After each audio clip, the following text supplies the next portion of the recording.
Hello, everybody, and welcome to the stream. Look at all these people.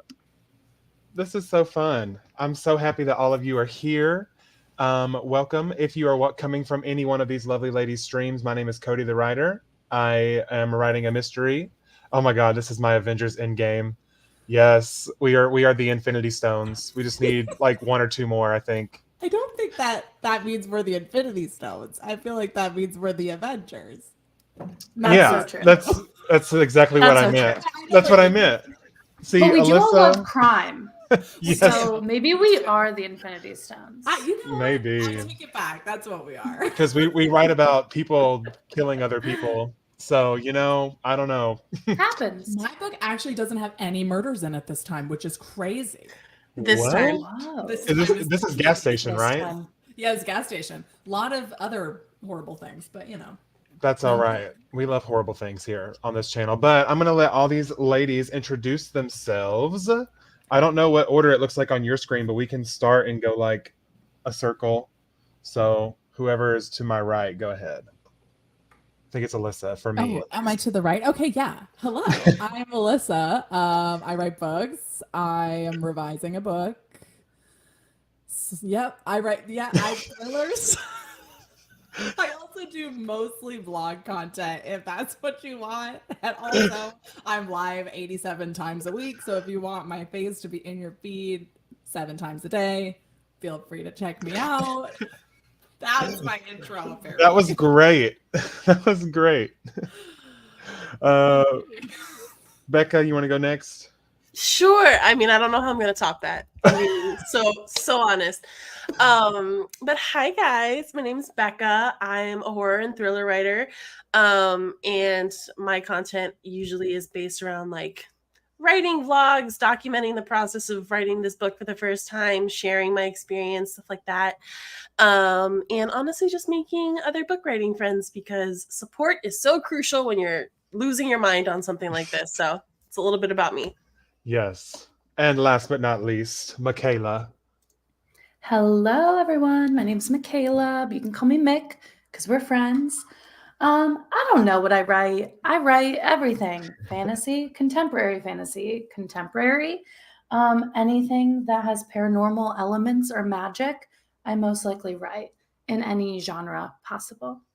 On my channel, you'll find me also spiraling out of control, writing my 0 draft, slowly but surely going crazy every week, and also writing craft content. We love that. We love that. We're all a little mad here, so it's fine. We're all a little mad. You're in good company. Let's see. I want to shout out that LDJ, I just subscribed to your channel earlier this week. Love your stuff. Loved your, I think it was your Camp Nano vlog, your first one. Snaps for you. Loved it. Very nice. Indeed. Yes, LDJ, you're even like the fantasy writing craft stuff because I'm also making like a magic system right now. So helpful. So also, helpful. That map you made of your city was really cool. Like, drop the link to what you used to make that. Or Seriously. if you just made it with your own, raw talent, then drop the link to the raw talent because I need that because I can't draw or anything like that to save my life. But the map of the city that you made looked really, really cool. But yeah, we're here. We're going to do some writing. We're going to do a total of 3 sprints. We're going to do 25 minutes because just looking at 30 stresses me out. 25 makes me feel a little more comforted. I don't know if that's just me. It's like the similar thing between like something being like $20 or $19.99. $19.99 just makes you feel better about it because that first digit's just like one more smaller. I don't know. Anyway, I don't know why you needed to hear that, but you did. And so, yeah, we're going to do some sprints. But if you guys have any questions for any of us, we would be happy to answer any of those. Or if you want to tell us what you're going to be working on during the stream, we would love to hear about your stories and things that you're working on. And yeah, do we want to all kind of just briefly touch on what we're doing, what part of the process we're in with our story? I can start. So I'm writing my debut mystery thriller. I'm thinking I can't decide if it's new adult or adult, but there's some adult things happening. People die and scary things happen. But I am currently redrafting some chapters. I'm switching up some POVs, and that is what I'm going to be working on tonight. I'm about a third of the way through the redraft process. So Yeah. I am in the middle of something. I haven't started revising yet, but I'm done making the notes. So I have a list of things. I'm done. However many of them I can get through is what I'm doing. So first I'm compiling all my beta reader feedback, and then I'm organizing all of the questions that I have about the draft into different categories. Again, I just am all about putting things into categories instead of actually fixing them. So yeah, that's what I'll be doing. And if I have time, then I'm going to start working on my mega timeline of like where everyone is at all times and what everyone is thinking always. So yeah. love it. I'll go. So I'm working on, I finished my 0 draft a couple months ago, and I'm making incremental progress on this first draft, but I finished my chapter 9 and my chapter 10 earlier today. So I'm going to start working on chapter 11. And I'm getting to the part now where my main character is starting to go snooping where she doesn't belong. So I'm hopefully getting to the fun bits. I'm excited. I am 0 drafting, and I made a video today that I made, edited, and posted about me changing my whole process. So I'm back to note card life, and I am redoing my chapter by chapter outline, and my story has magic, occult, the mafia, death, and vampires. So, you know. Wow, that sounds like. I just added the vampires too. Okay, I was like, I haven't heard of the vampires before. I know. Tricked you guys. Tricked you. Cult and the mafia combination is top tier. So yeah. Cult and the mafia. Like, I just need to know everything about that. Wasn't It's it you, just everything Alyssa, who I talks love about in the one mafia book. romance that you love? You know what? I do. And thank you for sharing it with the world. Listen. The mafia romances, it is a dark time, and sometimes they turn into like, what if human trafficking was sexy? And then I don't love those Yeah. ones. Yeah. But there's a lot of them where it's like, she's the daughter of a mafia boss, and like she gets kidnapped by the opposite mafia, and they like, I don't know, they fall in love. It's fun. There's lots of kidnapping. We love that. Why is there so much kidnapping in mafia like romance books? I think it started with the One Direction fan fiction back in the day, where everybody was just getting sold off to One Direction. Right. You are so right. Like, everyone is trafficking people to One Direction on Wattpad. So Horrible. Yeah. I cannot believe we It's like a car all crash. were there for My mom that. sold me to One Direction. Oh my God, I have no idea about this. Are they okay? Cody, Is One Direction okay? Experience. it was equally. I was kidnapped, but actually, I kind of liked it. I'm like, no. Y'all are about to maybe have to get on Wattpad and do a deep dive. I have some brace yourself.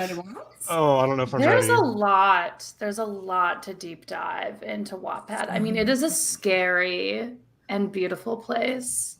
Mhm. Yeah, that's for sure. I feel like Archive of Our Own is a little bit more sophisticated. It's just, I feel like this is like comparing like I Bumble mean- to Tinder. I feel like the darkest things I've ever read have been on Archive of Our Own. you know what, let me shut up. Actually, But I was searching some dark tags. So that was my fault. I will admit that. you know, Okay. you get what you look for, I guess. Gosh. I don't know why. It was a dark time, okay? Hey, we all go through dark times and read questionable works of art. I don't know Because if it is still really art. the right word. It is still art. Whenever I was in music school, my one of my teachers that was, you know, we had to learn about all kinds of music from Gregorian chant to like new wave now and all this stuff. And it was like, you know, all music is art. You don't have to like it, but you have to appreciate it for what it is. I feel like, you know, mafia romances are still art. and we can appreciate Of them course. for what they are. Mm-hmm. It's yep, sure. Hi, I've read some Brielle. that have really questioned that. Hello. Welcome. We're just talking about the dark web on the stream tonight. I So always end up is the dark web, not me Airing our personally shit on the out. dark web. yeah. I'm reading about it. Oh my goodness. Well, Yeah, what don't do you encourage us. what do you guys say we jump into our first sprint of the evening on that note? Yes, I think that's for the best of all of Let's our do it. sanities. Oh my god, hold on really quick. Kidnapping isn't sexy. Listen, it depends. Are you asking to be kidnapped, or like if you really wanted to be kidnapped? Oh, But not in real life. I'm so happy. But not in real life. Not in real life. Only to Harry Styles' tour bus, and that's There you go. it. And no one else. That's it. Alrighty, friends. Well, we're gonna jump into our first stream. If you've never been on one of my streams, I like to play rain sounds while the stream is going, or while the sprint is going. If you don't like the rain sounds, please feel free to mute your screen. But I love them; it may make me happy and cozy. So, without further ado,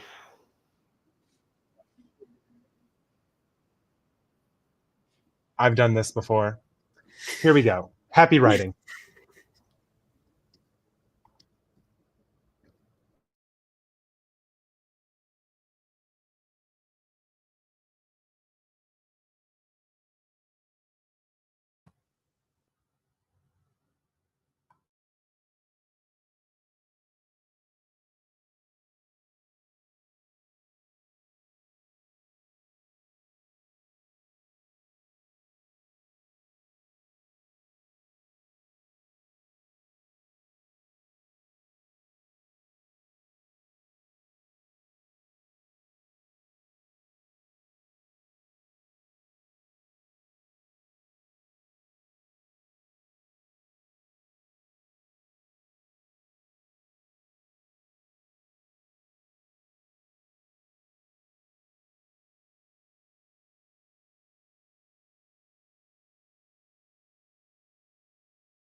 Are we back?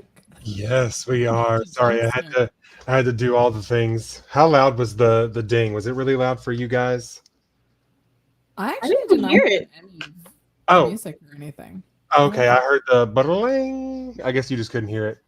But anyway, how'd you guys do? I didn't get a whole lot done. I got another like 200 words, but that's just because I finished that chapter I was working on, which is, well, originally it was chapter 8. It is now chapter 11. And I started outlining in my little notes on Scrivener everything that needs to happen in chapter 12. And so that's what I did during that sprint. How'd you guys do?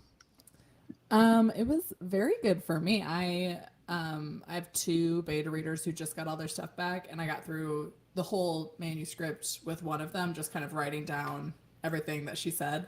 I think V mentioned my faces, which I'm sure was a journey because my beta reader is hilarious. Like she's like inserting memes. Like there's like pictures of memes at certain points. Like you know that meme where the girl, like the woman has all the different theorems and equations all over Yeah. her.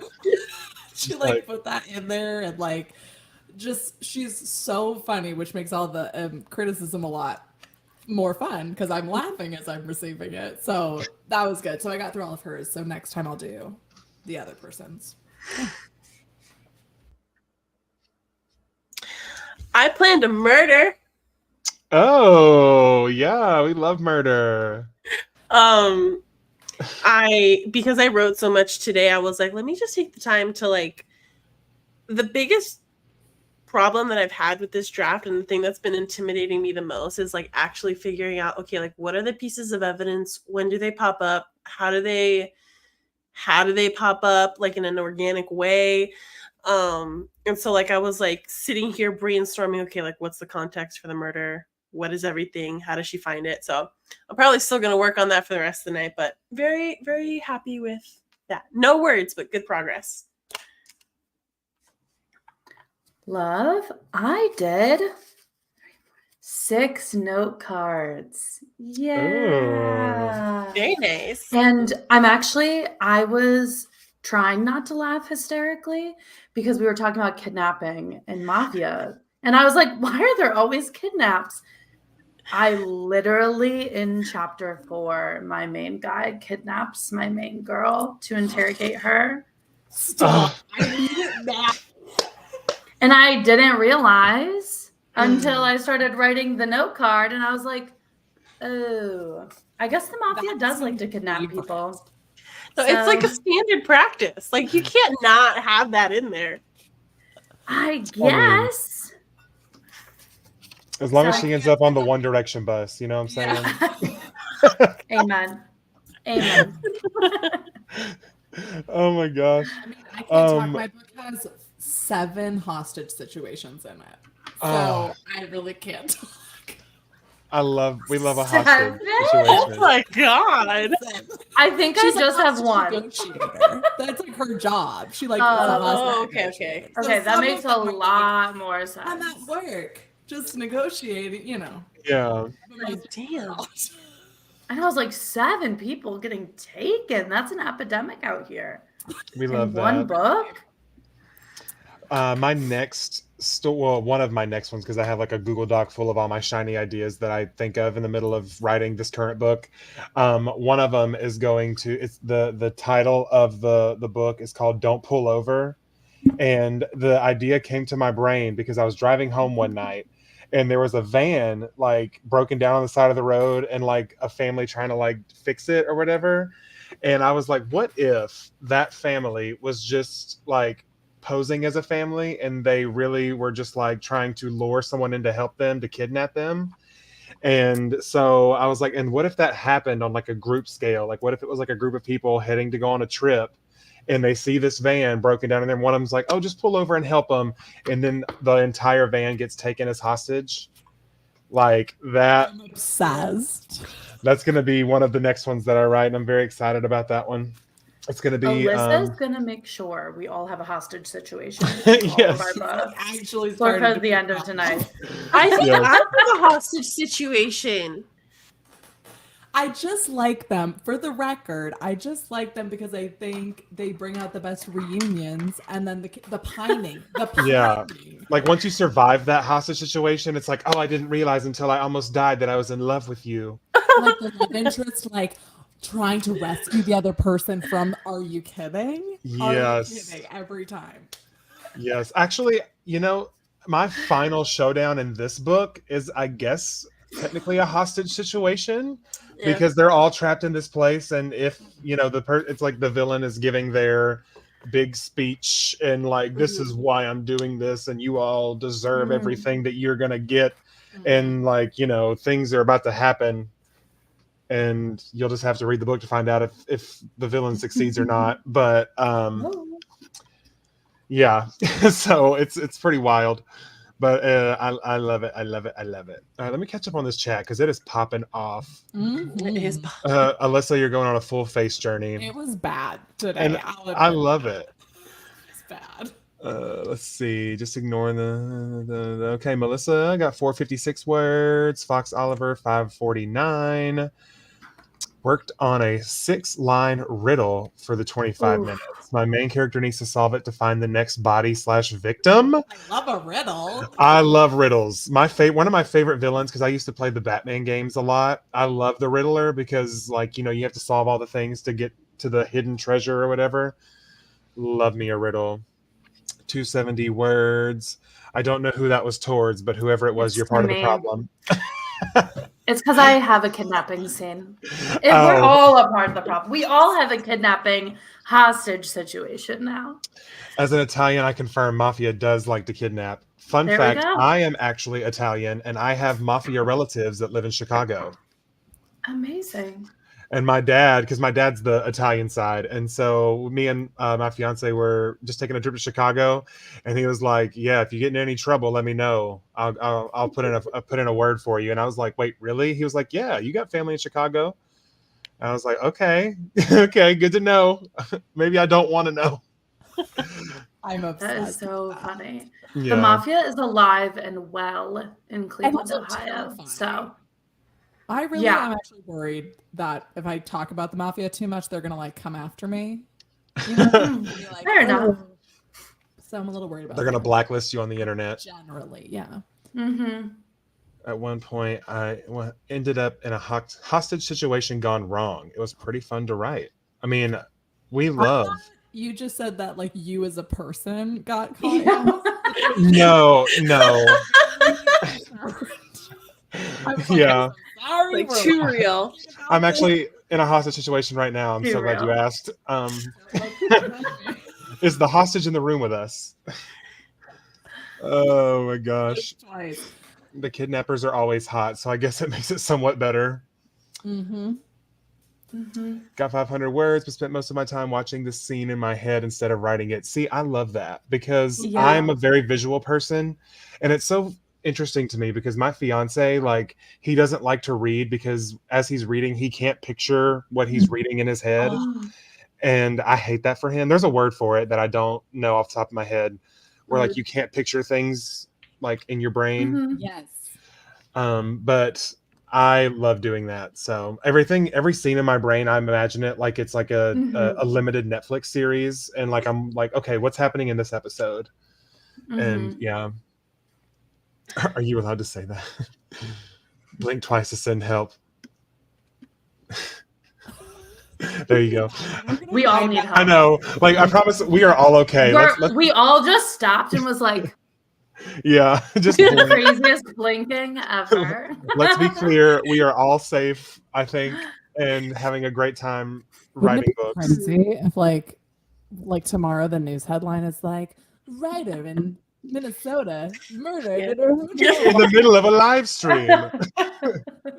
Oh God! Thank you, aphantasia. There it is. Yeah. There we go. Thank you, smart people that know more words than me. Let's just call the police real quick. No one actually do this. No, we are all perfectly safe and okay. We're sane, all just... I promise. Well, we didn't say that. We're safe, not sane. Okay, never mind. Fair. Oh goodness, I love this. But something that I saw, like it was way on up there. I'm not going to scroll to find it, but I think it'd be a fun topic of conversation. Someone was working on their outline, and they got stuck and didn't know where to go next. So, what do you guys do to kind of help get you out of that stuck situation whenever you're trying to outline a story and you don't really know where to go next? Good question. This is a good question. I can go first. Only just because I literally talked about this in the video that I filmed for tomorrow, so like it's kind of fresh in my mind. He's prepped and ready. I feel like there's three things. Number one, usually when I'm stuck, it's because I've set something up wrong. Usually, and I feel like a lot of writers do this, right? Like you see the story in flashes in your head sometimes, and so you get kind of wound up in the idea of, oh, I can't wait to write this scene, and then you get to it and that's actually not the right place to start. And so like that's one thing. So like taking a step back and being like, okay, maybe that's actually like not working, and that happens to me so many times. And then I think this is where like being a reader is really important, because there's certain things about the genre that are really helpful to know and to see how I think nothing is original.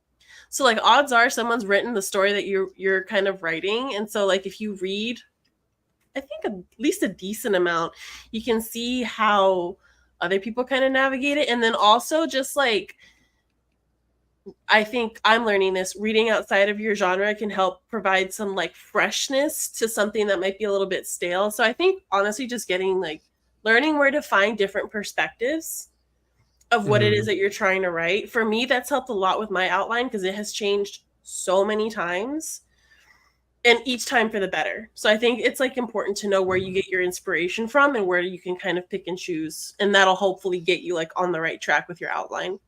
Yeah. I think for me, with having a theater background, it's funny because we actually just did this part of our rehearsal process in the show that I'm in right now, where we do like prop tracking. And I feel like, especially with mystery thrillers, you have to really track your props. Like for me, my thing follows a specific medicine that ended up in the person that died's system. And so for me, I'm like, okay, if I'm trying to figure out how to connect the scenes, I'm like, how did that thing get from there to there? Whose hands did it pass through? And that usually kind of helps me spark an interaction, because I'm like, if it ended up in this person's hand, were they acting alone? Were they by themselves? Like, were they with someone else? And sometimes that can just like spark an inspiration for a scene, like, oh, maybe they weren't alone and they did it with this person. And then that's kind of this fun little scene that I can weave through. And so I think that's helped me get out of one in the past. And sometimes, honestly, just skipping that part and figuring out what happens after.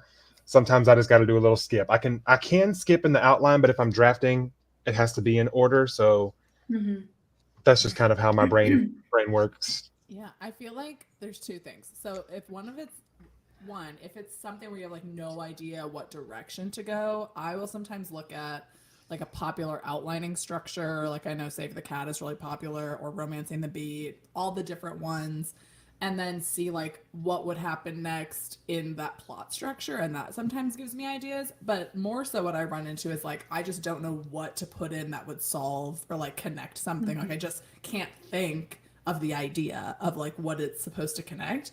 But your subconscious is smarter than your main conscious. I made that up, but I found that it's true. Hey, so, I believed you. I play into an idea in my head. I'm like, I need to figure out what this person's motivation is. And then I go and do something totally different. I play a game of chess. I go on a walk. I read a different book. And you let your subconscious mind work on it a little bit. I heard Stephen King say that once. This is not for me. So I don't know. It's worked for me sometimes, but not always. So that's something. Yeah. Michaela, what say you? Yeah, I have a couple things. I think something that unlocked outlining for me, and I talked about this in my outlining video, is I use the like 6-act structure, which sets up a goal per act. And I think just putting it into that context helped me. Like, okay, I have 6 different goals now that I'm moving my character through. So if I don't know what to do, they are still working on that goal for this part of the book, and that they need to figure out, there's an obstacle to overcome or something is they're up against, emotional or physical. So putting those goals in place has been really helpful to like not lose momentum when outlining. And then honestly, I mean, I agree with Alyssa. I like to just go do something else because I will be like, nope, okay, I shouldn't be writing right now. If I'm like really truly stuck, I just need to go do something else. But if I'm stuck and I feel like in the zone to write, I usually just mind map the scene, kind of like someone just said earlier. They asked the question with what's the worst thing that can happen to the characters right now? I love that. That's hilarious and true. Like I just will mind map, like brainstorm all the possibilities that could possibly happen in the moment and then just go with whatever I feel like is right. Yeah, I like that. And also, at least for thrillers, it's hard for me sometimes to figure out my red herrings because there's obviously things that you want to include to throw the reader off and make them look over here when the villain's actually over here. And just trying to track that and making sure that I'm setting each red herring up enough to where it just feels like it doesn't come out of nowhere. It's like, oh, haha, this thing randomly popped up that randomly happened, and I'm just telling you about it now. And I want you to believe me that that's the thing. That's the kind of something that I struggle with, is making sure that those red herrings are being tracked and followed. And I'm sure there's something similar in just about any genre, because you want to make the reader believe it's not going to work out in the end. And then somehow it always does. And we're going to tell you how it all worked out in the end. So also, Alyssa, I think you found some chess fans in this group chat. Chess. I love it. Well, not really. I don't really play that much. I have a friend who's like a competitive chess player. She like goes to nationwide tournaments and has like a chess YouTube channel. So I just live vicariously through her. But when you said red herrings, it reminded me, I never make up red herrings. I always just use whatever didn't end up working when I was plotting. Like usually there's some twist that I didn't see until I was writing it. And then I was like, great, I'll just keep it like I was red herring to myself accidentally. Like I thought of the wrong thing. But yeah. That's good. Yeah. I had a thought and it left me, as it usually does. Oh, the most that I know about chess is The Queen's Gambit on Netflix. That's about all I got. You just got to know like one opening on both sides, and then you can beat like 80% of people. You just learn how the moves work, and then one opening on both sides, and then you're good. Coming up with red herrings has been the most fun part. I agree. It's fun because, I mean, you're technically lying to the reader and you're like playing a fun little trick on them. And if you pull it off, then you're like, wow, look how amazing I am. I tricked you. You believed me, but that's not the case. And I'm trying very hard to speak cryptically because I'm afraid that I'm going to slip up and like say something that's going to like give away who my villain is. And obviously I want everyone here to read the book, so I don't want to tell you who the villain is. The only person that knows is Becca, because she read the first draft of this. She was a beta for me for the first initial draft, which I've actually been looking at, and I see things like this. I was looking at my notes on my Google Doc, and someone put a note, because I wrote, let Logan, who's the main character, he was fond of another character. And he said, based on what? They said all of 2 words in like 4 chapters. And he like roasted me. And I was like, you know what? But I need that kind of feedback, because I'm like, you're right. That character did not speak. Like, what were they doing? Just sitting there? And so if you ever feel just stuck and you don't know how to fix something, send it to a beta and let them roast you. And that'll change your whole perspective. And you're like, I know exactly what I need to fix now. There's nothing like fresh eyes on your work to really help like reinvigorate and get you like, yes, in my head it was one way, but you completely removed from this project are seeing it completely differently. Thank you. But also like they come up with things that like I didn't even think of, because my main character Logan was in a car accident, and he said like he was, about to drive a car, and he was like, how does Logan feel about driving a car after his accident? Like, does it give him anxiety? Does he have like from being behind the wheel? And I was like, I never even thought of that. But that's a good point, because if someone has gone through a traumatic experience in a car, they're obviously going to have some feelings every time they get into a car. And so I was like, it's a good point. That So was like one of my comments I was just reading through. Like it was like the big ending, the climax, all the stuff happened, and right at the end, she goes, "What was the main like motivation for the villain?" And I was like, "Okay." I was like, I know it, but it is nowhere on the page. I didn't talk about it one time. yes, and that was what I discovered a lot about this first draft, was I know all the things, like if you had asked me, but I just didn't put it on the paper for you to know, and that's a problem. So thank you for pointing that out. Especially when you just been staring at a document for hours and days and weeks and months. It's like, I can't. It just looks like words on a page. I can't make my brain fix it. This is a good question. How do you guys find beta readers? Honestly, I just found them here. I posted a video saying I was looking for beta readers, and I left like a little Google link for people to sign up. And that is how I found it. Do you guys have any methods that you have used to help find you some betas? It's kind of a tricky one. I know Meredith, who was in the stream a while ago. I don't know if she's still here. She has like a matchup. So I think there's not a ton of people on there yet. I'm not actually sure, but there might be someone writing your same genre. Just like a good questionnaire to match people up. And there's a couple other, like, if you look up like beta reader matchup on like Discord or Reddit, that's maybe a good place to look. Yeah. Or honestly, like if you follow someone on AuthorTube, they might not say yes. Like people might already have readers in place, but like if you know they write a similar genre to you and you kind of get the vibe. Oh, and yes, Meredith is still here. CP matchup is still open. Yeah, go watch her beta reader thing, because she has a Google Drive with all kinds of like amazing resources and materials that you can use and like, tweak to fit whatever your story is. Fantastic resources. 70 people on it. That's 70 amazing. people. You're So like casually dissing your matchup. There's 70 people on there. Go sign up for that. yeah, so there you go. Go to Meredith Phillip Wrights' channel and find her beta video, and you're golden, pony boy. I'm so sorry. I'm doing Grease, and so obviously I'm playing one of the greasers, and so it's very like the Outsiders like kind of vibe with my costume. I got to try on my costumes yesterday, and so it was just really fun to play, and so that's kind of where that's where that came from. Everything about that. Thank you so much. It's grown slowly over the year. Well, that's still great. 70 people switching their stuff. Oh, yay. Yeah, I'm playing Roger in Grease. I'm the funny, goofy one that sings a song about mooning people. Those were always the parts I had. I was like, do you want a tap dancing secretary who the main character has an affair with? That's me.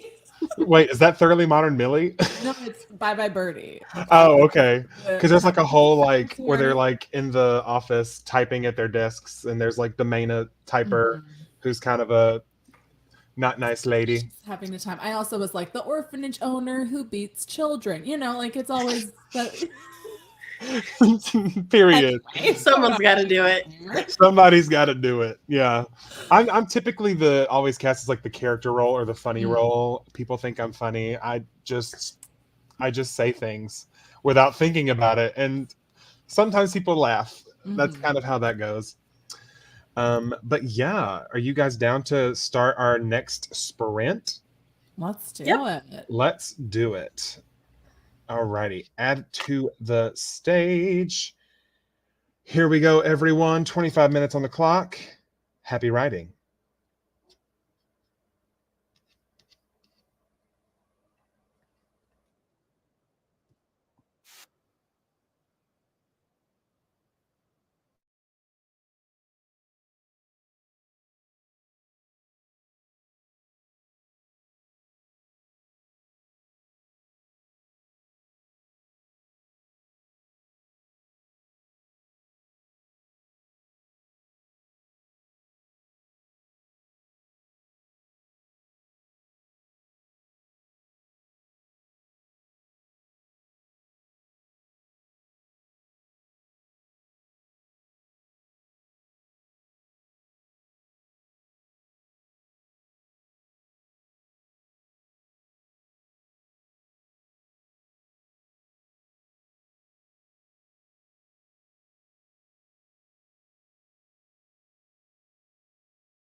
Okay, that was that sprint. How did you guys do?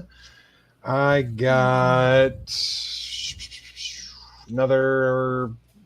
Oh, wow. I guess I did more than I thought. I got like 500 words that sprint. So not bad. I got through all my other readers' feedback. She didn't have a lot of like questions throughout, just kind of a bunch at the end. So then I just copied and pasted it into my document, and then I've started categorizing all of the questions I have into like, is this a 1 second fix? Is this a paragraph fix? Or is this an oh shit fix? You know, like, do I actually not know how to fix it? So, Yeah. yeah. So that's what I did. Nice. I just transferred all of my stuff. Like I finished plotting out like where the evidence is in regards to like scenes. So I like put it into my Scrivener document so that I have it in there too. And I really get to write one of those scenes like literally right now. I was starting to do it while we were like at the very end of the sprint. So I'm just like, okay, gotta get ready for that. So good Slay. progress. Hey, we're all killing it. We're all slaying the game. Honestly, we're all killing it because we showed up today, and that's the first step. Fox Oliver 658. Niall, I got hungry, so instead of 500 words, I made dinner. Hey, sometimes you got to choose between sustenance. During that sprint and ate it. So love that. We love a productive queen. 700 words. Outlining is so fun. Guy who is lying. Unnecessary evil. I love outlining though, because outlining for me is like where I get to just throw all of my dumb ideas at the wall to see what I keep and what sticks. And that's kind of more of the just like, fuck it, type it down. It'll be fun, just see what happens. It might spark something else in the outline, because that's like the least amount of stakes, because you're literally just making the skeleton. You can move the bones around however you want to. That's really dark imagery. I'm sorry. 420 words, 340 words, 335. Y'all are killing it. I saw a question up here. I might be struggling with my outline because a very big event just occurred and I'm not sure of how to keep up the momentum. Any advice on this specifically? Pacing is hard. So I feel like, and coming from a novice person, I've written for years, but this is my first time doing a fully fleshed out like manuscript. I feel like you kind of need to have like ebbs and flows of like high peak and then a little bit of release.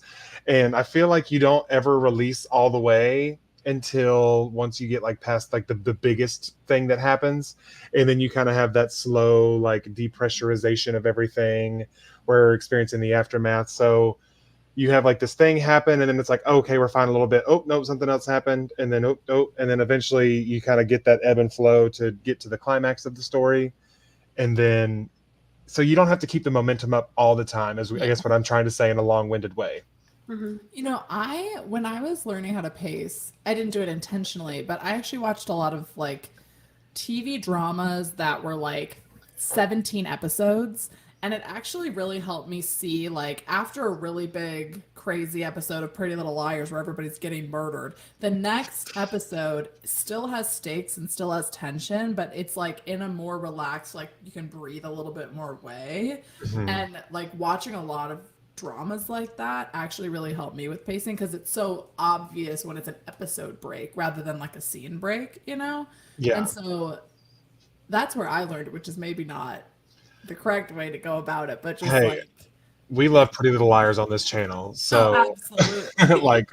But actually it just made me think of something that me and Becca talked about in one of our streams, because we were talking about like books being adapted into like TV shows and movies and things like that, and we were talking about series of unfortunate events, and I would say that the TV show did not do a good job of letting you have those breaks, because Becca was talking about like if you watch it all the way through, every single episode is sad and depressing and horrible things are happening every single episode, and they never really give you a break to like throw a little comedy, let you kind of laugh for a second, to like have a moment of reprieve in the midst of all of these unfortunate events that are happening to these children.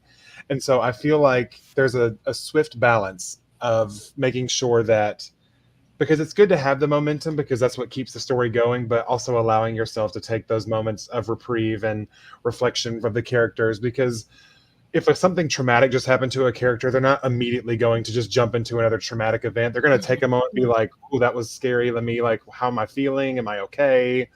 And so you need to kind of have those moments to, ebb and Those are my flow. favorite scenes of books is the ones right after something crazy happens and everyone is like breathing and Yeah. reevaluating and reuniting, Yes. it's good to let people breathe. Yes. Becca, do you have anything that you do specifically to kind of pace or find your momentum? See, my advice is going to be so not what you guys are saying. And I think it's because of the type of story that I'm writing. Number one, there's very limited characters. It's very focused on this couple. So it's really just like the two of them. Shit's going wrong all the time for my female main character. And that's like by design. So there's really like not a ton of breathing room for her. She's getting hit on like the paranormal side and on like the reality side of things. But I'm also trying to, it's almost like, I don't want to give it away, but like the No midpoint spoilers. is like the breather. So like I'm working towards it, but even then it's like this false sense of like security almost. So I think it just depends on the story that you're writing as well. Like sometimes you need that like, okay, what's going to go wrong next to keep people reading? Sometimes it just depends on, okay, what exactly happened and how big of a step do we need to like take back? So I think it's just like, you like suss it out when you're writing. You'll like find what works for what it is that you're doing, but like, yeah, give yourself space to play as well, And bouncing off of that, action is not the only thing that would keep the reader interested. Like the queen herself, Miss Frida McFadden, she ends just about every chapter with just a one-liner that you're like, wait, what? Excuse me?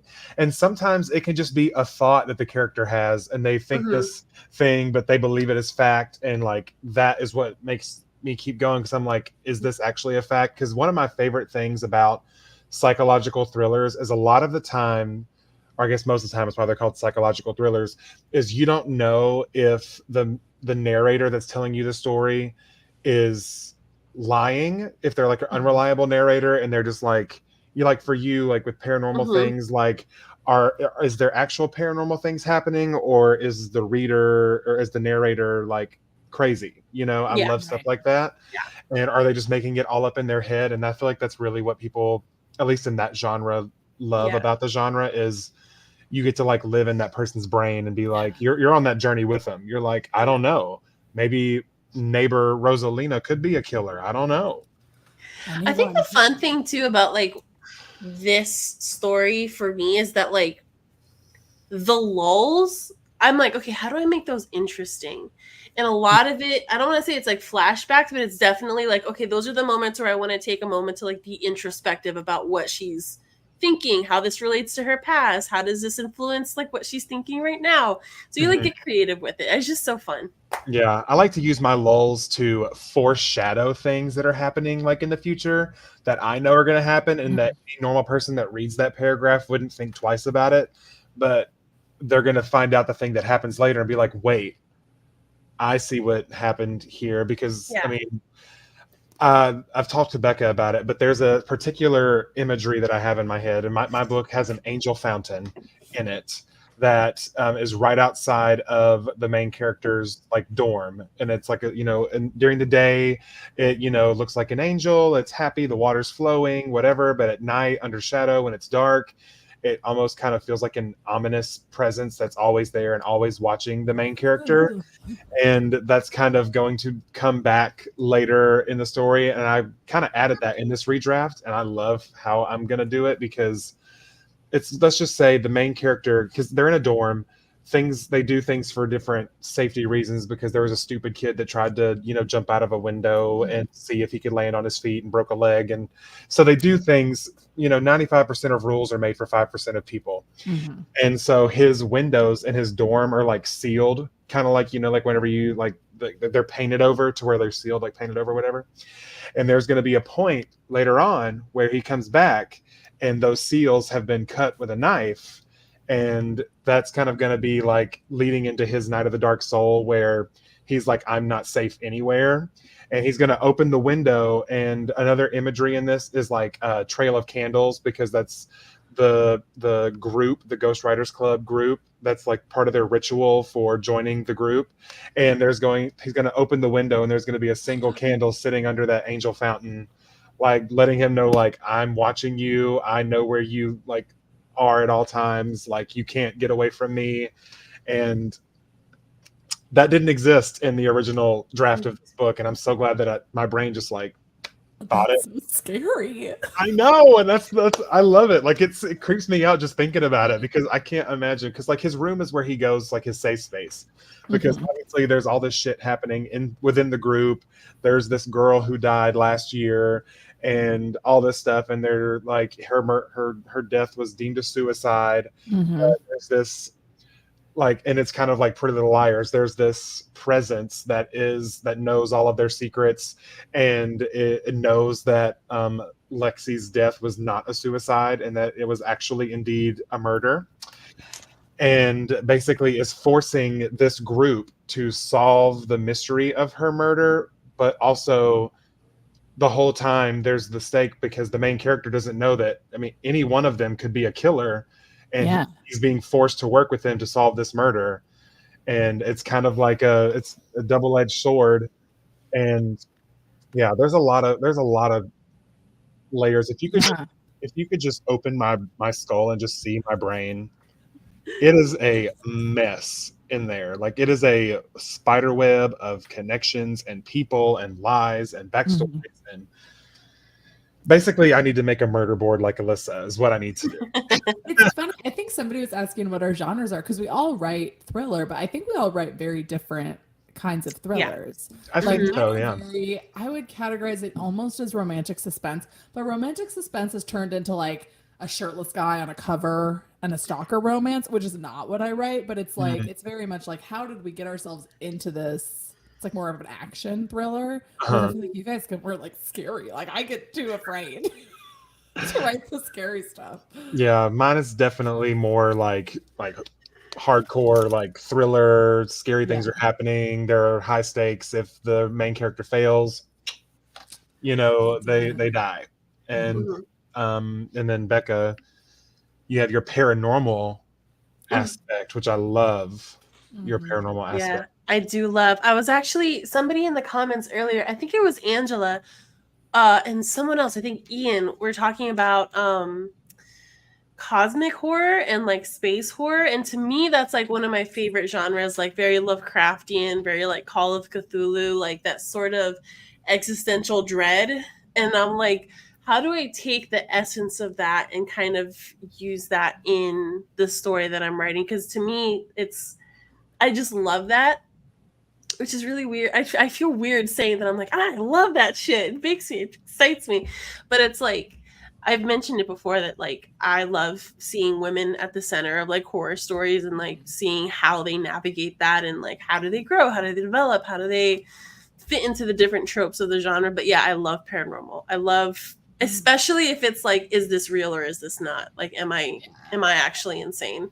Yeah. And I think the thing that I love most of just about thrillers in general is that you, like, all three of us are writing a very different thriller, but they're all considered thrillers, because the thing about like what makes something a thrill for someone is them conquering something that scares them. And humans are also different, and we all are scared of different things. Like, what scares me might not scare Alyssa and Becca, and what scares them might not scare me. And so it's just fun to play on all of these things that can cause the main character to go through this journey of whatever that thriller is, because you can do an action thriller, you can do paranormal, you can do another one that I have in my mystery folder of word vomit is a what do you call those, like the close quarters where they're like like a locked room. Yeah. That one's the one that's called Terms and Conditions is what it's called right now. And I think that's the one I told you about, Becca, the last Zoom. But basically it's just like a father and a son, and I guess it could kind of be considered paranormal because there are things happening around the house, but we don't know if there are paranormal forces at work or if there is actually someone else in the house with them. Mhm. And it's kind of really playing on that and messing with the character's psyche, but also these forces, whatever they may be, know things about this father and son that, specifically about the father, Yeah. that could have some drastic consequences for some people. But yeah, I just love a mystery thriller. They're my favorite. Well, and I love to get into all the like I get so stressed generally about the justice system, just generally, and so I love to like. Well, not love. This is like more. I just get stressed about it, and then I just write a character dealing with it. So I'm like, this is how I would sort of work my way out of it. Where Yeah. it's like, there's all these things like legal blackmail was a big thing in my last book, where it's like like there's all the evidence against this guy, but he's saying, you know, he's like lying and saying that if she presses charges on him, then he's gonna press charges on her, and then like she'll end up taking the fall for things, and like that's the stuff that freaks me out even more than like a ghost, you know. Oh no, real world implications are like they can get pretty fucking scary. Yeah. And that's funny you mentioned that, because one of my characters in this book I'm writing, she's the daughter of a politician, and so I'm getting to kind of mess around with that kind of stuff and some of the what they, you know, put forward, and then what they're actually like when they're not, you know, behind a booth or whatever you call those things, a podium. Yeah. And so that's been fun to play with. And it also, you know, there's so many things. Also, agreed. Alyssa's the ideal audience for sharing story ideas. Because she wants no facial control ever in my life. I love that. Also, random question. I love this. I am not a soap cilantro person. Are you guys a soap cilantro person? I love cilantro. Me too. I am a soap cilantro person. No, Becca. That's a tragedy. Nope. I know. I can eat it in like if it's like Chipotle, like the white rice has cilantro in it. I can eat it because there's other flavors in there, so I don't really taste it. But like for our wedding, they put cilantro on top of things for the tasting, and I was like, you cannot do that the day of the wedding. I will literally vomit. No, I hate that for you. I love cilantro. Taco Bell has these new tacos, these like chicken chalupa street taco situations that have onions and cilantro and chipotle ranch and chicken and cheese. Oh my God, they're so good. And I'm obsessed with them. And they're basically ruining my life, but it's fine.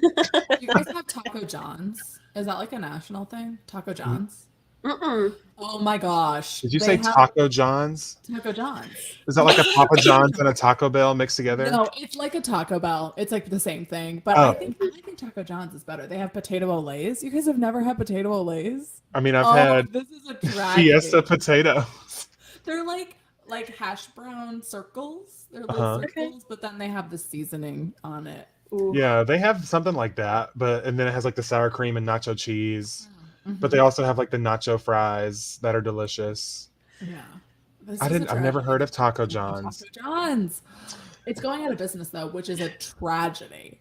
Like that's the real crime here. That is a crime. There was a coffee place that I went to. It was like some kind of Bros something. Oh, Dutch Bros? Dutch Bros. I love Dutch Bros. We don't have them here. We don't have them here either. But every time I go to Arizona or California, I'm like, I go to my husband and I was like, put me in the drive-thru. Yeah, I discovered them when I went on my little writing retreat in the mountains of Knoxville. They had a Dutch Bros there, and they sell like, because I love a protein coffee, like I love, you know, putting like a protein shake, but they sell those pre-made, like, and you can like vary up the flavors. I think I did a mocha coffee with marshmallow flavored protein, and it was like a s'mores. It was the best thing I've ever had in my life, and I'm so sad we don't have them here. But also, it's probably for the best that we don't, because I would have no money. Yeah. But I would have a lot of protein. Gotta get the gains, let me tell you. Yeah, get swole for these writing sessions, you know? I've actually heard that you do burn a lot of calories writing. Not Well, that I that mean, matters, you're- but I feel like yeah. it's like the noggin's working and that burns Yeah. calories. Well, I remember when I went on this writing retreat, it was just me and some other people in the woods. Well, there was a house in the woods, it wasn't just in the casual woods. But we would write for like 12 hours and I would be so hungry. Like it was like I had just run miles. Wow. Well, I don't know. did you eat in those 12 hours? Yes. Oh. Yes, we also did eat, but it was like so exhausting, like thinking of Yeah. things. And I was plotting at the time, so I was trying to like put everything together, and like my brain was just going, Yeah. working too hard. Yeah, well, listen, writing is hard, Oh yeah. and it is a full. I mean, but I guess also making yourself sit up. I mean, when you're sitting up, you're using your abs, right? Mhm. Mhm. So you were really working on that 6-pack for those 12 hours. You weren't. Don't tell me these things because I'll never do any sort of activity ever again. Part of me wants. I've seen people get those little the little thing that goes under your feet, like while you're sitting at your desk. It's like a little Yes. stepper or The stair whatever. Yeah, I Mhm. need to get me one of those. Well, No, you Go ahead. Go ahead. when I dictate, I can walk on my walking pad while I'm like talking, and I miss that so much. But that's all I had. I was gonna say, so my husband, I sat here all the time when I was working and then doing other like extracurricular like creative stuff. So my husband bought me a standing desk and I got a walking pad. It's a learning curve, I will say, trying to type and walk. They're very narrow. So mine like skips, and then I'm like, before you know it, like I have my nightstand here and I'm like, I'm gonna crack my head open, tripping off this thing trying to write. But it is kind of nice though. It does help you kind of focus. Yeah. Also, I've heard people that do the diction thing while they're like doing other stuff, and I've heard it does really help with like getting some words in. Mm-hmm. Oh, for sure. That's what me and Alyssa were talking about before you and Mick hopped on, because Mhm. I was like, I just don't know how I could do that, because I know that Word document will be the most unhinged thing I've ever read in my life. It's like Yeah. so bizarre. The dictation on its own. It's kind of fun. I'm like, did you say those words? Like, are you sure? I'm just going to answer this question really quick. And how can I ask you guys how you started making these fun sessions together? I'm dying to do it with other bookish writer friends, but I apparently have no friends. LOL, also crying. So honestly, you just have to have no shame, because all of these people that you have ever seen on any of my streams, I shamelessly DM'd them on whatever social media they displayed on their YouTube videos and was like, hi, I'm a total stranger, but I like your videos, and maybe if you want to come and jump on a live stream and write with me, that'd be cool. And that's honestly how it happened. Yeah, and sometimes the person won't respond for like months. And then That's okay. And then because you DM'd me on TikTok like 6 months ago, like a long time ago. Yeah, it was April. Responded to you, and then I'm just really bad at responding though. So sometimes No. even if they don't respond, they still want to. But see, I go into it with the mindset that everyone has their own lives. And the thing about this day and age is, like, with us having phones, like, just in our pockets, it feels like people just assume that they can have access to you anytime they want to. Mhm. And so I have learned, because I'm this way, because I'm also sometimes horrible at responding, that if I send you like a DM, especially if it's like me just sending one out of the blue, I go into it knowing that I might never hear back, because you have no obligation to respond to me. But I'm so thankful that you did. Yes, and this is the same thing. I am like, I get so stressed. I feel like I talk about this with my videos. I'm like, I just have to respond, and I don't know why I don't want to do it. It's like, I would rather do so many other things than just respond to all of the messages that take me 2 seconds to respond to. I don't know what it is. I'm working on it. Yeah, well, it's the thing, because especially for me, because I'm neurodivergent, I find it so difficult to do any task that does not supply me with immediate like dopamine afterwards. Like responding to messages is a low dopamine task, and so I know that it will take me 2 seconds, but doing it won't make my brain sparkle with the ADHD glitter, you know. And so it's just how it is. But yeah, that's my only advice, is just you have to be shameless and just go into it knowing that something cool could come out of it, and or they may just never see it, and that's okay.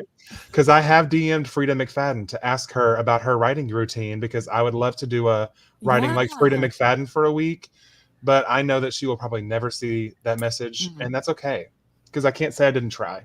Yeah, Yeah. she maybe will one day. Maybe one day she'll just randomly be like, "Oh yeah, let me respond to that random young man." We can answer this because Alyssa hasn't answered this question before. Who is your favorite character, and what is your favorite scene in your current work in progress? Ooh. Okay, I don't know how spoilery I want to get. I don't really care all that much though, because it'll all probably change, and it'll be, if I'm on track for traditional publishing, 17 years until it's actually published anyway. Exactly. So my favorite character is this 9-year-old named Gwen who like punches people. She has like anger issues, and she just like she punches I a lot love of people. that. It's giving Lily from Modern Family. That's like Yes, what I'm that's the picturing. energy. And she's been through it, but she actually no, she's just See, in angry. my brain, I was thinking of the sister in Drake and Josh. Lots of angry 9-year-olds in the world. Yeah. But yeah, and then it ends up being kind of like a connection point for my two love interests. Them like, there's a scene where he like goes into the class and he's like talking to all the like kids who are bullying her and is like, "Listen here, I will beat you up." And then the teacher's like, "You can't say that to a classroom of 9-year-olds." But I don't think the scene will actually make it because, as my beta reader pointed out, an elementary school would not just like let strangers in. But anyway, Yeah. I'm working around that a little But bit. if you need some advice, I was a school teacher for 3 years. I can tell you about the ins and outs of what schools do and do not allow. Okay. Interesting. But yeah, and I think I've said it before. My main character, he's my favorite because he's basically me. Like he acts like me. I mean, he's obviously done some things that I have not done in my life, but you'll have to read to find out what those are. And my favorite scene, I think honestly, I have a scene which is like and this might sound like I'm a psycho crazy person, but I'm writing a thriller. What can you expect? My favorite scene is there is a point where, because the group meets in the library, like the old library, they built a new library because the other one was kind of like outdated, and they wanted to make it look like the rest of the newer buildings that had been built on campus as they've been doing. Universities, I guarantee you, if you ever step on any university, there is construction happening somewhere on that campus. It is a never-ending cycle. Everywhere you go, there's a construction somewhere. And so that was kind of like my homage to that, because I went to Ole Miss and there was always construction to walk by. But anyway, there is a scene in the old library where someone has broken into the library. The chain that is normally that they use to lock the door has been cut with some bolt cutters. And they go inside, and there is papers all over the floor with the article of this person who goes missing in the middle of the story. And there is also a bloody mannequin with a sheet over it with a knife in its chest as kind of like a threat. I love the drama. Oh yeah, it's very dramatic, but I think that is my favorite scene. But I have a feeling that once I actually get to the scene where Logan discovers that the seals of his window have been cut, that might become my new scene, because I feel like that one is like more personal and closer to the main character than this one that's kind of like in this public place. So yeah, that's that. Do I go? Should I go? I'll share mine. Yeah, Becca, go on ahead. I feel like in the past when I've answered this, I've always said like I love my female main character, and there's like obviously pieces of me that like I have there with her. But as I've like gone through this draft, I've actually so fallen in love with my antagonist, which is her boyfriend. And I think because I've played in a lot of the layers for my female main character, as I'm like now really getting into like the nitty gritty of writing like this true first draft, I'm finding aspects of the boyfriend that I'm just like, oh, you're fucked up and I like you. Like you are a victim of your environment and you're fucked up, but I like you. And honestly, that's how all of my best friendships started. Yeah. So I have a lot of fun writing him, and like I just really have he's grown on me. And then I think in terms of like my favorite scene, I actually think my epilogue, which it's just so clear in my mind. And I won't spoil it, but essentially, like, the female main character has a sister that's hated her guts since, like, she was born, right? And there's a very specific reason for that. And she's kind of like just this bitch throughout the whole story, and she's just like there to make her sister miserable, and you're just like, what the fuck is your problem? Like, just like take a chill pill. And then you get to this epilogue and you kind of see all of the different layers of like the sister and why she was like that, and like it came from a very different place. And so I love when a character gets to do that and have that moment, and you kind of understand why people do the things that they do. So I'm like really looking forward to writing that scene eventually. But yeah, I think keeps me going. I think I can relate to that because we all have like some sort of antagonist or villain in our stories, and when you really break it down to all of the things that happen to them to make them the person that would do this horrible, terrible thing, you almost like feel bad for them because honestly, if all the things that happened to them happened to me, who knows? Maybe I would be crazy and killing people too, you know? Like I feel bad for them because I know that I'm the one that did all these things to them, and so I'm like, God, I'm a horrible person. But like, you know, on some level, there's like that empathy that you can kind of feel for them, even though they're not the best person in the world. Yeah, I feel like I'm still on a journey to like my antagonist. She is insane, which I did not know until I got to that point, and I was like, "Oh, girl!" Like she's like crazy. Like, you know, in like procedural crime dramas when they like have like an older lady who's like been in jail for 20 years, and I guess I'm just revealing my antagonist, but it's not a spoiler. Like, you know that this woman is bad, and she's like taunting the detectives and like crazy flirting with people, and is like about like hitting things random, like just like actually off her rocker. But I have no sympathy for her right now. But maybe one day I will have some. Yeah. Agreed. Oh no, not the mannequin. That was a jarring image. The mannequin. You know. Just that I wanted that because that's kind of like the group's like oh fuck moment, like because the library is their home base, and then later on I take it a step farther, and the main character, it's in his literal place where he sleeps at night. Like this person was able to get in there. Yeah, bless them. There's like a Good Girl's Guide to Murder, Cody. I have not. So you should read that. I think you would like it. The trilogy. There's something, I mean, not the same, but like there's a similar moment, and it like oh, the chills. So yeah, I think you'd like that one. I've heard of it and I've heard good things about it, but I definitely need to. I have a couple actually here. I have my TBRs ever growing, ever changing, and because I've heard good things about In My Dreams I Hold a Knife. Yeah, and I have that literally sitting on my desk right here. And I have not read it. I also have The Cheerleaders on here, which is apparently about a group of cheerleaders that get into some crazy accident and sort of Lord of the Flies-ish, I guess. I don't know. That's me just assuming. But sorry, I'm also trying to type into this thing. Are you guys going to do just like one more like maybe 15-minute sprint to close us out for the night, and then I know, Becca, you said you might need to hop off. So if you need to, that's totally fine. Do what you got to do, boo-boo. Thanks. I'm actually going to say goodbye right here. So I just want to say thank you, everyone, for coming to the stream. I had so much fun. Alyssa, this was our first time meeting. So this was great. Yes. Sending everybody really good, wonderful vibes on their work. And you'll probably see us again yapping on your screens at some point in the future, so keep your eyes peeled. Where can they find you, Becca? Oh yeah, so I'm so bad at plugging my shit. Okay, so you can find me at my channel, which is also just Becca Tobar. I have a new video going up tomorrow, so if you're looking for some content to watch, you know, give it a watch, give it a follow.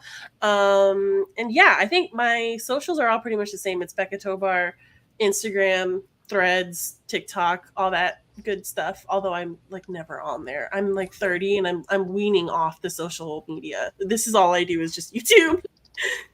So Alrighty. Thanks, guys, so much. You guys have a good night, and Good night, Becca. I'll talk to you soon. Yes, Bye-bye. yes. Awesome. All right. And Well, then there were also two. and then there were two. Oh, it's just we keep getting picked off one by one. And also Like a theater. my clock decided that it didn't want to work anymore. So now I have to pull up the not as aesthetic clock, but it's fine. Oh, I always have just like literally my clock, like you type in clocked into your computer and like whatever shows up. Yeah, that's what I'm about to pull up Absolutely. because it just my Focus decided that it didn't want to work anymore. It said, "You know what? I'm done." And I was like, honestly, I don't blame you. Same here. Like, all right, pulling that up now. And boop. The browser can't access your screen. Try capturing a different screen to see if this continues. You know what? We're just gonna set the timer and I'll tell you when it's done. Because it's having a moment and it might pop up eventually. Mine, it might be able to. Maybe. One sec here. If you can, let me know. Is Oh, yeah, I see it. Add to know if- stage. Yeah, Aha. Here's my Okay. clock. Sneak peek to if you come to my live streams, you'll see this clock. Yes. All right. And 15 is good then. Oh yeah. I mean, if you want to do 25, I'm down for 25. I'm down to do whatever. What are we all thinking? Anybody? Let us know have in a the thought? chat really quick. Let us Have know. 5 seconds to tell us. Yeah. T minus 10 seconds to say 15 or 25 to let us know what you want to do. Because me and Alyssa, we live to serve. We do. I could write all day.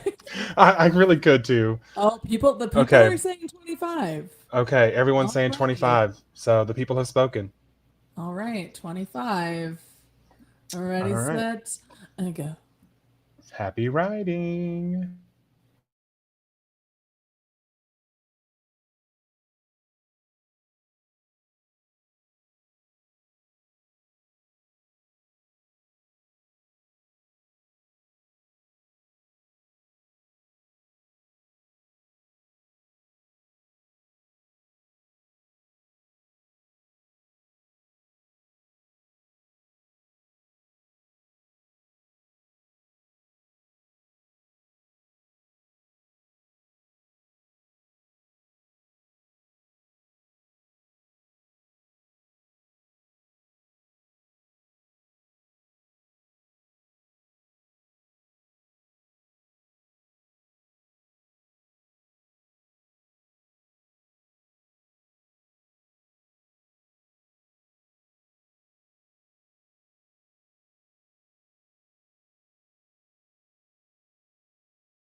All right. We did it. Slay. How'd you do, Alyssa? Good. I feel like I just keep writing the same things in different categories over and over again. So I finished all the beta reader stuff and I finished categorizing it into micro, macro, and major. And now I'm taking the major ones and putting them into categories based on like, I'm essentially like mapping out the whole plot of the book from like 5 different perspectives so that I know what everybody knows and so that I'm plugging in each question to whose perspective I need to fix that in. So like, I don't know if that makes sense. So like if the question is what is Danny's motivation for this, I would put that under Danny. So I essentially have all these different perspectives. And I can finish that too. I realized I have been writing for 6 hours today, so I don't really know what that's about. Because I streamed this morning, which seems like a different lifetime ago. Yeah. And then this whole afternoon I've been murderboarding it up. Honestly, good for you. Because I just don't have that kind of most of the time I don't, honestly. It's just a lot of thinking in this part. Most of the time, once I hit like 3 hours, I'm like, all right. Honestly, like I'm in a really fun spot. And I might keep going after you know we hop off here, or if we stay on here. I don't know. We're just flying by the seat of our pants. I have no plans for anything. Like I'm the only one at home. It's just me, the dog, and the cat. Vibing, yeah. Let's see. What is your character's internal, external conflict with your whip? Also, how many drafts do you do before starting the actual? Trying to think if I can answer that without spoiling anything. Yeah, I mean, I think I've talked about it a little bit, but the least spoilery version of because each of my characters, there are 5 main characters who are alive, and then the one that's dead. We get a little bit of a flashback for her, but I kind of have an idea of all of their wants and things. But the one that I'm like mainly focused on is the narrator of the story, Logan. So his internal want is to escape his mother. And his external want is to finish the series that his father started called Chronicles of a Killer. And the end of chapter 1 says, step 1, I need to find a killer. Yeah. And so basically his dad wrote a bunch of kind of like, not necessarily like, it's kind of what you were talking about earlier about the justice system and how it has been, you know, these people that are in jail are looked at by or made to be seen by the community as like these horrible people. And, you know, he wanted to kind of give them a platform to tell their story. And so to, I guess, bring empathy into that system. And he actually ended up being really famous. He ended up writing a whole like series, and he ended up being one of the most notable alumni of this college where the story is actually taking place. And so Logan is a legacy trying to follow in his father's footsteps. And you find out in the very, very beginning that his father passed away. And that's why it's his like external mission to write this final book for his father in the Chronicles of a Killer series. So that's, I guess, his external want, and he'll do whatever he can to do that. Yeah.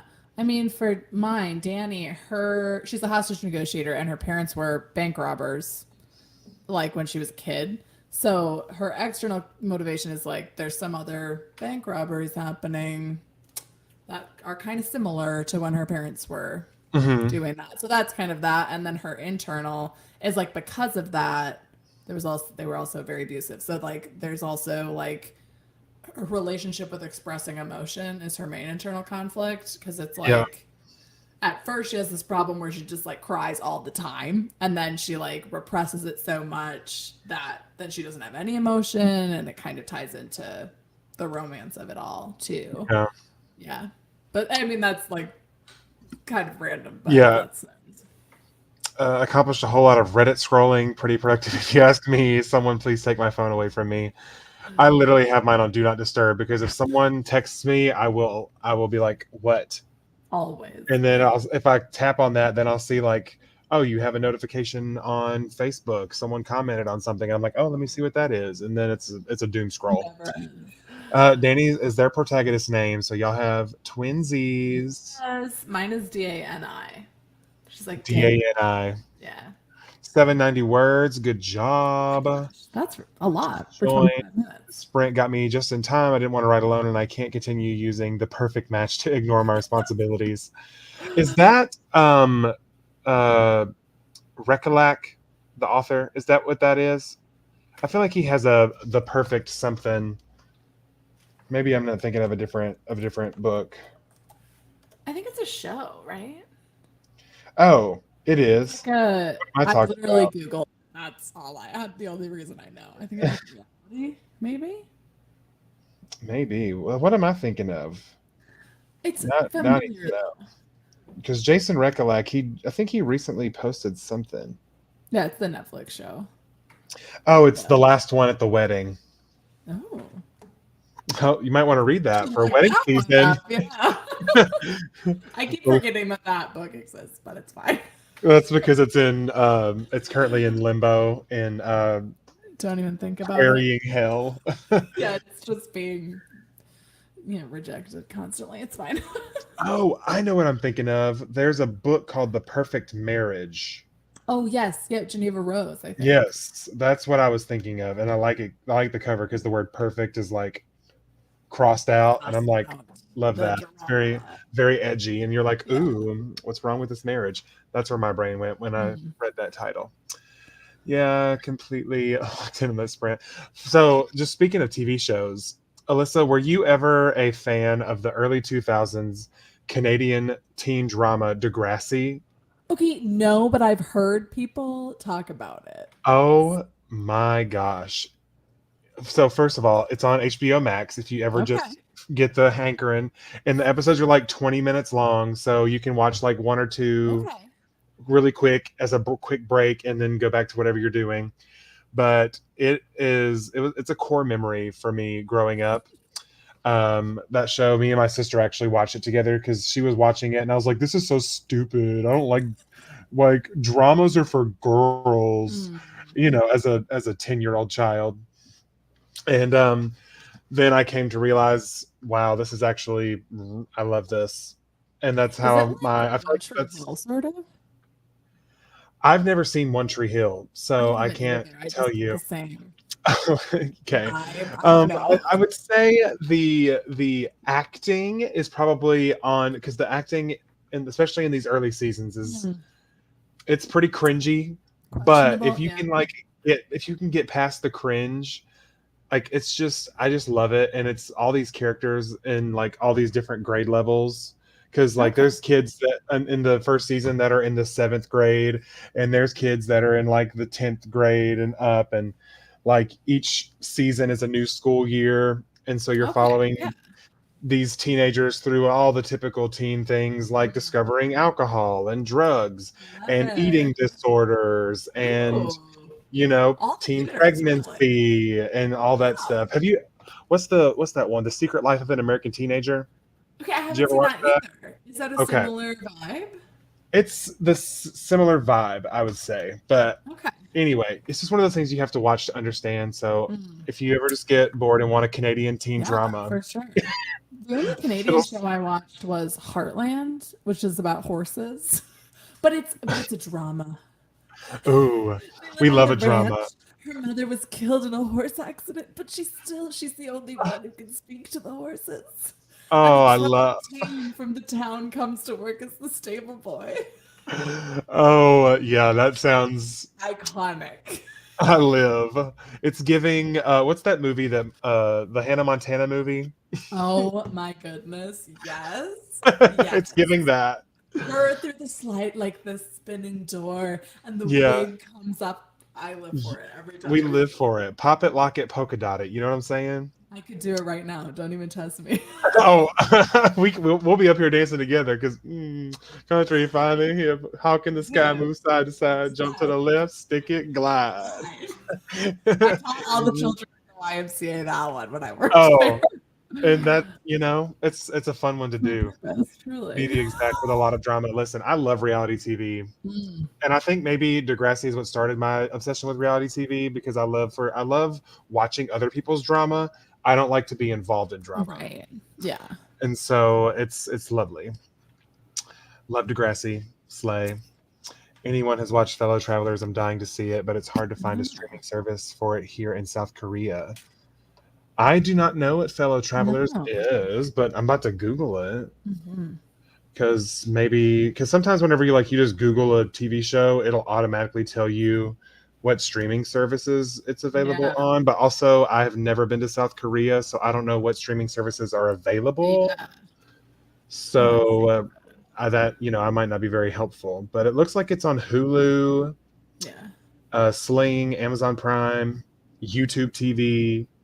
I don't know if you have to pay for because they all say premium subscription. Well, for any of the streaming services you have to pay for anyways, but sometimes Amazon will have it on there, but then you have to pay extra to watch this specific thing, Which is so dumb. So I'm sorry. stupid. I have to watch ads on a TV show that I bought. Hello. What is that about? In this economy, exactly. I paid you a solid $7.99 to And now watch you this want me without to ads. watch an ad? So you're making twice the money, basically, because they're getting the AdSense and they're getting my money. You guys have talked about it already or anything, but the querying trenches, any advice, your experiences in there? If you have been, I'm firmly on the struggle bus. I have never dipped a toe into the querying trenches, so Alyssa is the one to talk about it. I don't know if I have the best advice because I have not gotten an agent at this point, but I do have a video on my channel. It's called 50 Queries. That's kind of summarizes my experience with querying. I'd say my biggest advice is that rejection is the only constant in traditional publishing. So just like when you start getting rejections, because it's just inevitable. Everybody gets rejections, and everybody has a different path to success. Like it took everybody a different amount of tries to get on submission or to get an agent or to query. But everybody has been rejected who's in traditional publishing. So that's my biggest encouragement in terms of logistical advice. I'm not your girl because I have not been there. But I also last Sunday posted a video about somebody on TikTok, an editor, reviewed my query letter in detail, and so I kind of go through that video and then also edit through my query letter, so that might be a good place to look too. Truly just hang in there. It's my advice. Oh man. Yeah, I was watching. We were talking about Lindy, her video. The fact that she literally started at the end of May and is already wild. It is she's probably been sitting on this for a little while, and so the fact that 2 months, month and a half was able to find representation, but she's also been represented before, which might have helped her be more marketable. She's already been represented before, but really cool for her. Happy for her. I've seen some shorts of it. What is your character's favorite memory? That's so funny that you asked that, because I was just writing about a memory that my main character was having. So one of my characters, because one thing that I'm trying to do is have each of them have something that's about them that not everyone has, brown eyes. There's a lot of people with brown eyes. So, for example, Claire, one of the characters in here, she always smells like coconuts. That's her scent. She loves the smell of coconut and all that stuff. Yeah. So, he just got into her car for the first time, and it smells the same way Claire always smells, like coconut and that kind of stuff. And it reminds him of this memory of him being on the beach with his family, because before his dad fell ill, they would go to the beach every summer, and every time they went to the beach, they would let him order a virgin pina colada. And so the smell is kind of bringing back that memory to him of this happy time, and it's actually helping him kind of settle his nerves of being back in a car after the accident that he had. And so I would say that's the first one that pops in my brain, is this nice time he spent with his family before his father passed away. I'm going to tell you, Miss Blogger, that question did send me into a minor spiral because the only memories I can think of that my characters have are horrible, traumatic ones. And I'm like, have I given them like a favorite memory? Or was it all just horrible? They've only lived through trauma. They've never had a happy memory in their life. Very bad childhoods, which I'm actually thinking I might make some adjustments there. But I'm like truly drawing a blank on a favorite memory. I have nothing to share. Next time I will. That will be my goal. So I will have one positive memory. One favorite memory. Because they gotta have some good to balance out the bad, you know? Use a VPN temporarily. I agree. I don't know how VPNs work. I've seen all kinds of ads for VPN things, but I don't know how that They works. work either. And I see like people doing ads for them. But I used a VPN in high school because our internet like literally could not load anything. And so I had like a little VPN, but then it like was super glitchy. So I don't know how they work. Not a tech savvy person, I guess. I don't know. But also, one of my favorite things to see is there's this girl that I find on TikTok, and she just talks about all the things that she just doesn't understand. And it's so funny to me because she's being so serious. Yeah. But it's like the dumbest thing. She's like, things I don't understand. The internet. How is it? Truly, though. Like, who made it? Where is it? Why can't I see it in the air? Like it's so stupid. But she, like, her demeanor is so serious when she's saying this. That's what makes it funny. It's like if Michael Scott on The Office was explaining all the things that scared him, or those videos that people do. Like, are you familiar with Six, the musical on Broadway? Yes. Yeah. Okay.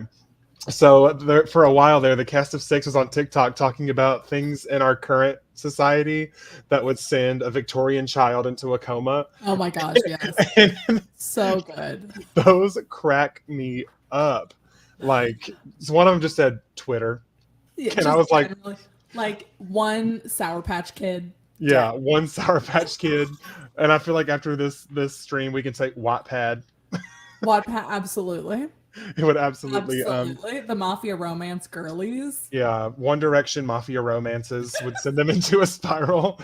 Like they would just be into a spiral daily. So I mean, yeah, not daily. Okay, let's take a breath. Everyone. That's your Roman Empire is One Direction Mafia stories. Big romances. Yep, and you know what? Yeah, and I support that. I support that for you. Everyone has their thing, and I'm so glad that's yours. I love that this is my mark on the internet. Is my yes. love of kidnappings. I don't know. It's fine. You know, and that's everyone has their thing, and that's all right. Mm-hmm. I wanted to watch Grease, also hard to find in South Korea, and got blocked because of the VPN. Just say that South Korea doesn't like good shows and call it a day. I don't. That's the worst. Because I love me a good streaming service, and I don't know where life would be without it. I'm excited for Clark to get home, but I know it'll be probably another hour or two before he does. Yeah. But we're going to be streaming the finale of RuPaul's Drag Race when he gets home. So have you seen My Lady Jane? Have you watched that on Amazon Prime? It is so good. I don't know if you're like a fantasy fan, if you read a lot of fantasy. I have recently, this year, started to dive into fantasy. My first, this is going to sound so just like boring, generic, or just like everyone else. My very first fantasy book, I guess if you don't count, Harry Potter's a fantasy. I read that as a kid. Yeah. Spiderwick Chronicles, I read that growing up. But as an adult human, some of the first fantasies that I ever read was the Fourth Wing Iron Flame series. Yeah. Loved it, ate it up. And also that was my first experience with sex being on the page. Really? And I felt like, I'd never read a book with that in it. And so I almost was like, as I was reading it, I was like, no one look over my shoulder. The book, let me tell you, I've disturbed some drive-through workers' lives because it comes out of nowhere. I'll just be grabbing my burger and they're like, I gripped his member with, and I'm like, what? Yeah, and like lightning striking outside the window, and you're like, oh, turn it off. Stop doing that.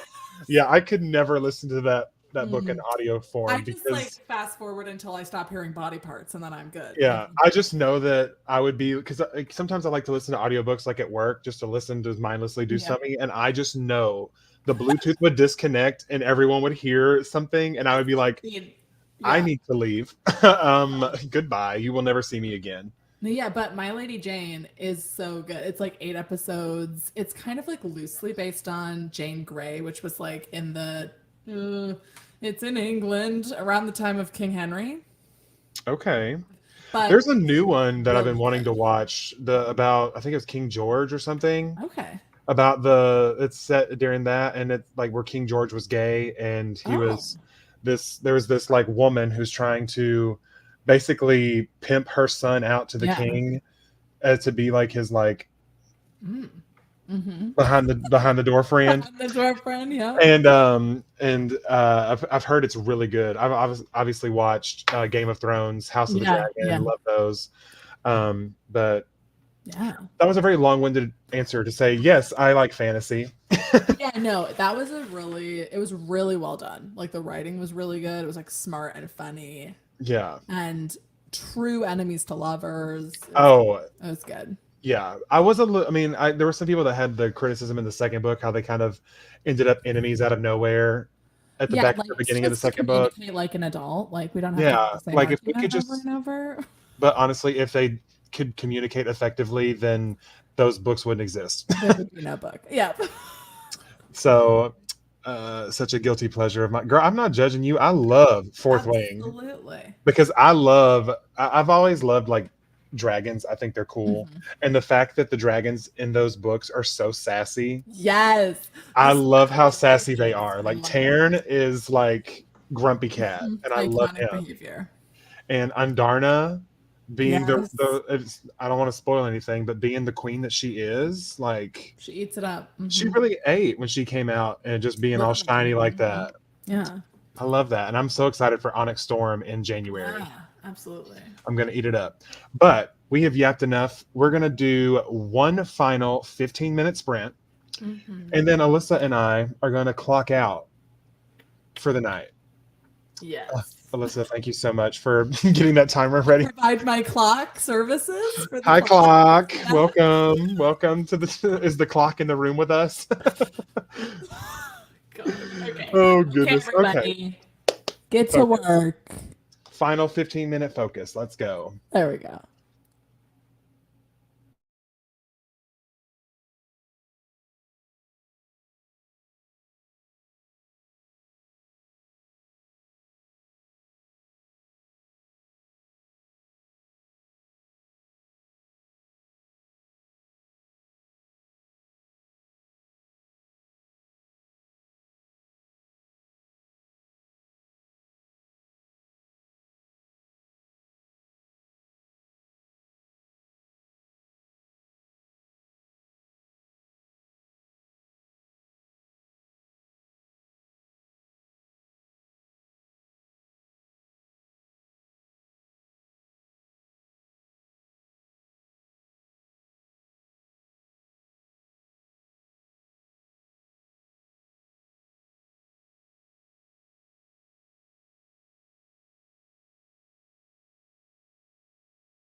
I did not even realize it was over. I was just like, I know. I was over in the and I over at looked the over murder at wall. 0. Yeah.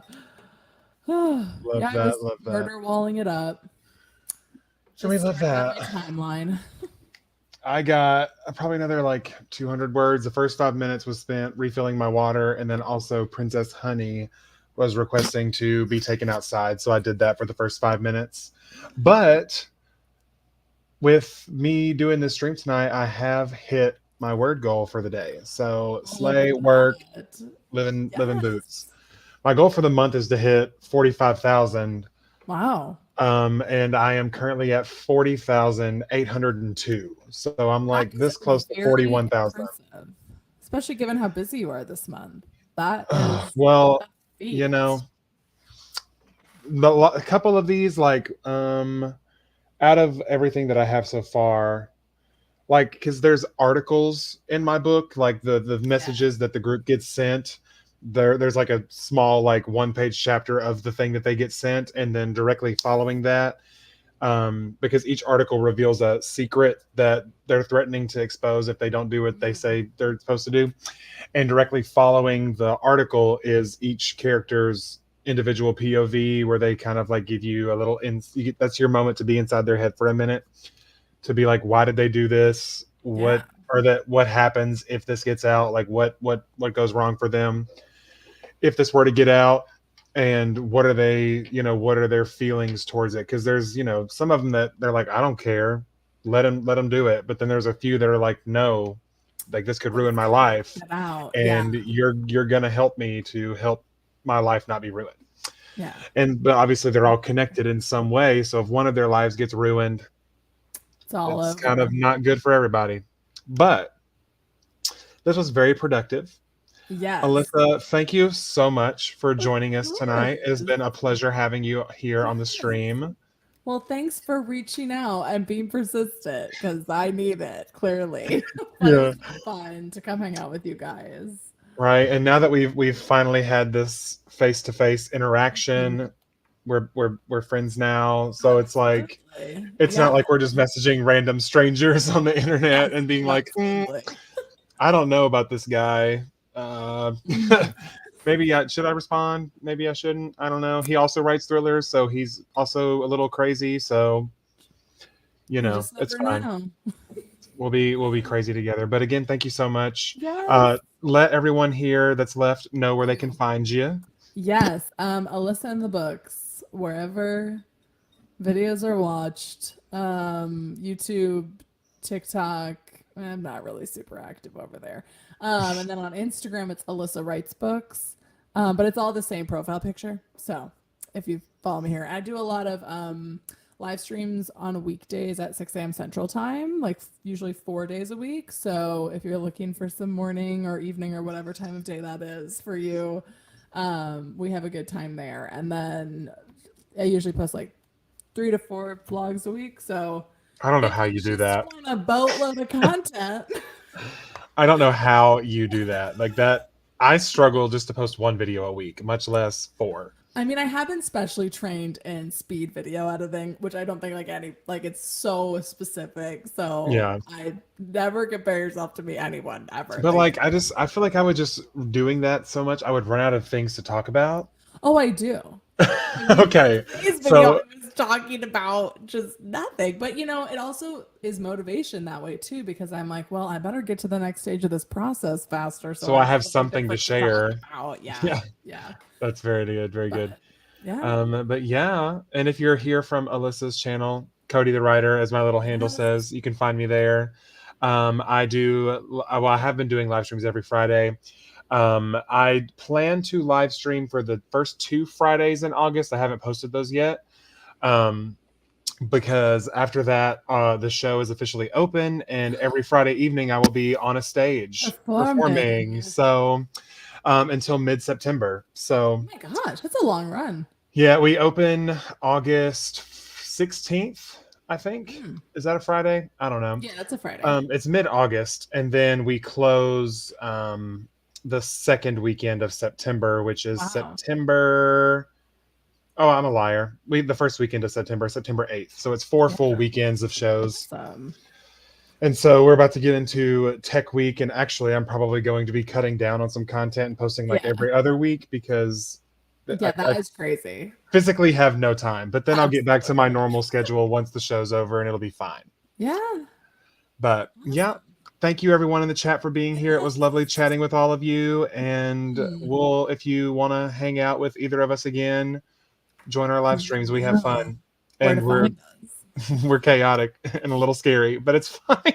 If you want to hear about kidnapping and mafias and my and romance One Direction fighters.